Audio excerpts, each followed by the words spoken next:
Zdraví vás Bona Mezmite, zdravím všechny moje lidi z RTS labelu, kteří se podíleli na vydávce nového alba, kteří se podíleli na vydávce nových písní, nových videoklipů, kteří se udělali na master. Zdravím všechny, tady tímhle bych vám chtěl hodně poděkovat, stojte za mnou, jste moji lidi, když píšete, dáváte mi všechno, co potřebuju, každý podporu, tak za to děkuju.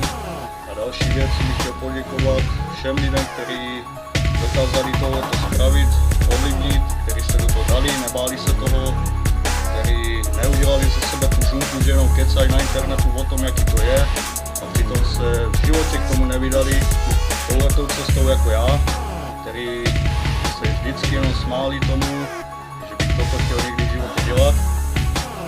A dál bych chtěl povědět, nevěřte Balenovi z Bystrce, je to dojebaný smradlavý šupák, který dává master za 900.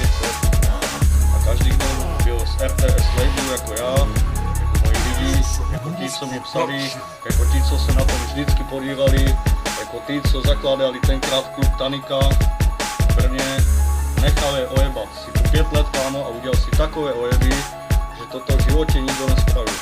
Nikdo v životě takový ojeby neudělal za 20 let. Ty si to spravil za 5 let. Dále bych chtěl povědět Dávek, zajebaný skurvising, který se nechal zaprodat za 500 korun každému nechal poklepat na ramenou. Bratku, mě si skončil. Ty si byl jediný člověk, který se mnou tvořil klipy, který se mnou byl úplně od začátku, kdy to začalo růst, kdy se to pomalu začalo všechno vyvíjet. Nechal si se zaprodat, úplně si skončil, teď si žumpa, nikdo o tebe nemá zájem a bydlíš s radlavým větrem. Dále si dopadl. Kdyby si byl na mé straně, kdyby si se tenkrát přidal ke mně, nic nám nestalo v cestě a mohl si být jako já. Mohl si tvořit jako já, mohl si splnit velký cash, nemáš nic, kupuješ si dojebané kusovky, pravice ty žebra.